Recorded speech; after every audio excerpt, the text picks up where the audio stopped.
Bismillah, alhamdulillah, wa salatu wassalamu ala rasulillah. Okay, so let us continue. It was said that mercy, rahmah, does not come quicker to anyone than to the one who listens to the Qur'an. Let us repeat that. Take this as a note also. Mercy, rahmah, does not come quicker to anyone than the one who listens to the Qur'an. So the one who listens to the Qur'an, rahmah reaches him quicker than any other person. And this is in accordance to the words of the Almighty, where He says in Surah A'raf that when the Qur'an is recited, listen to it, pay attention, be silent, so that hopefully you will gain mercy.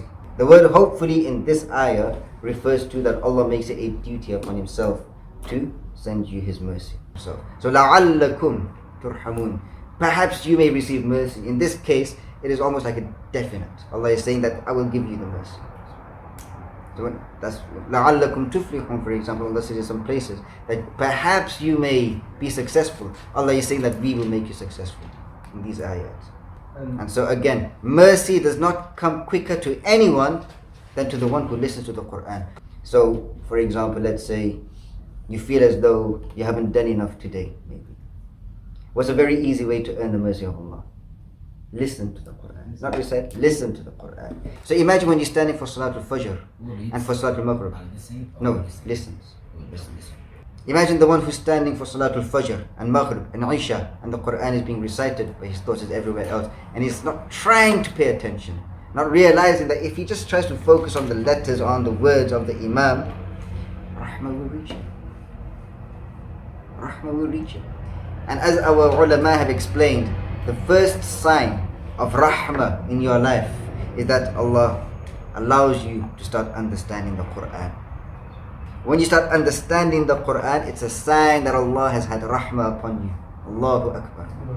Allahumma arhamna, may Allah have mercy on all of us here. And this also informs us of the importance and the command and also the sunnah of recitation as well as listening. We also find evidence in the sunnah of listening to the Qur'an. Utlu ma uhiya ilayk. Allah says, recite what we have revealed to you. وَرَتِّلِ الْقُرْآنَ تَرْتِيلًا, or recite the Qur'an in a measured way. Or iqra, for example, recite. So from this we get the command from Allah to recite the Qur'an. So we have to recite the Qur'an. As we say over here in Surah A'raf, that Allah said, when the Qur'an is recited, listen to it and be silent, so that hopefully you will gain rahmah. This is also the command to listen to the Qur'an. Again, in the Sunnah, the Prophet ﷺ, he once asked Abdullah ibn Mas'ud to recite the Qur'an to him. Now, Abdullah was like, the Qur'an was revealed to you and you want me to recite it to you? And we look at the words. I love to hear it from another person. The Messenger himself, sallallahu alaihi wasallam, wanted to hear the Qur'an from another person. Because if you're always reciting it, you need to give your ears a share also. Sometimes you just need to sit still and listen to the Qur'an being recited to you. And so this should give us all a good understanding that we recite the Qur'an and we also listen to the Qur'an. And both of it is an act of ibadah. And Allah grants us all a good understanding. But in that, it's a lesson for those who can use their brain. That even the Messenger of Allah would like to listen to it at times. Because when you listen to it, you get to do tadabbur of it in a way that you cannot when you're reciting it. Because when you're reciting it, you're focusing more on the grammatical rules, ensuring that you are implementing the tajweed correctly, ensuring that you are not making any mistakes in the qira'ah. So you cannot completely focus on just the meaning itself.